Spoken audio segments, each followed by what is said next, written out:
जैसा कि पिछले एपिसोड में आपने देखा कि शहर से एक फैमिली अपने काम की वजह से गांव की एक पुरानी हवेली में आई।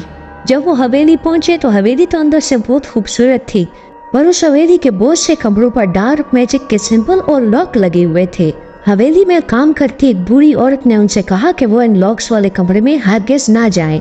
अगर वो गई तो इसके जिम्मेदार वो खुद होंगे। लेकिन एक दिन अनजाने में विनी उस कमरे में जा फंसी। उसके बाद उसके साथ जो कुछ हुआ वो आप इसके पिछले एपिसोड में देखिए, लिंक डिस्क्रिप्शन में दिया हुआ है।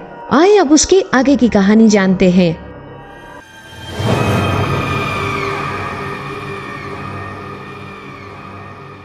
पूरी रात नींद मेरे साथ आंख मचोली खेलती रही। मेरी लाल सुर्ख आंखें रात जागने का सबूत थीं।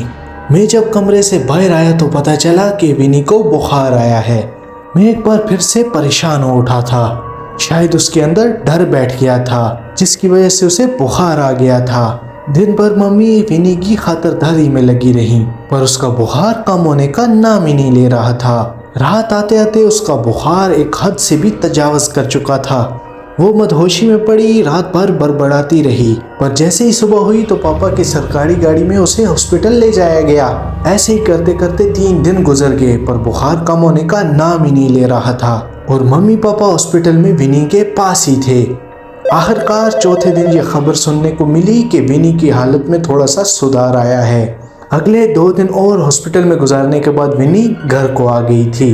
विनी हम सब की जान थी। वो जैसे ही घर पहुंची तो हम सब के चेहरे की रौनक दोबारा से बहाल हो गई। सब लोग आहिस्ता आहिस्ता से पहले जैसे हो रहे थे, बस सिर्फ एक को छोड़ के। विनी अब पहले की तरह उछल कूद बिल्कुल नहीं करती थी। वो एक जगह पर गुमसुम बैठी रहती या हमें खेलता हुआ देखती रहती। पहले तो हमने इसे बीमारी की वजह से पैदा होने वाली चिड़चिड़ाहट या कमजोरी समझा। अब ये सिलसिला ऐसे ही चलने लगा और विनी कम ही बात किया करती थी और ज़्यादा से ज़्यादा वक्त वो अपने कमरे में ही गुजारती थी और वक्त अपनी तेज़ी के साथ आगे बढ़ रहा था। और यही सब चलते चलते 6 महीने बीत गए थे।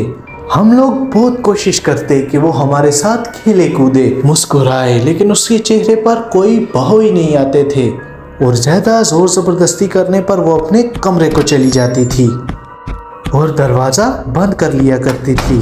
माँ बाबा उससे पूछ पूछ के थक चुके थे कि आखिर क्या बात है, लेकिन उसकी तरफ से कोई भी जवाब नहीं मिलता था। लेकिन एक दिन पापा बहुत खुशी से अपने घर आए। पापा के हाथ में मिठाई का एक डिब्बा था।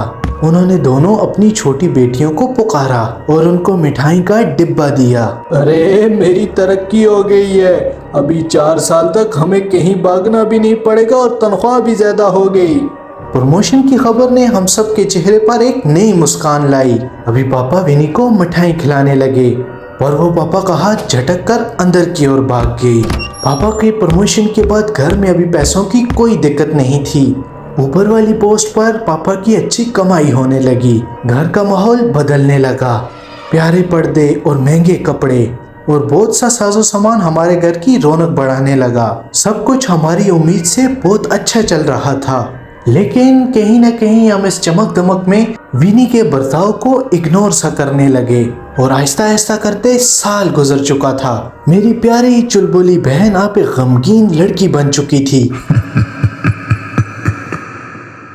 लेकिन इतने से अरसे में उसके साथ क्या हुआ? क्या उस पर किसी भूत या प्रेत का साया है, या फिर इससे भी भयानक कुछ?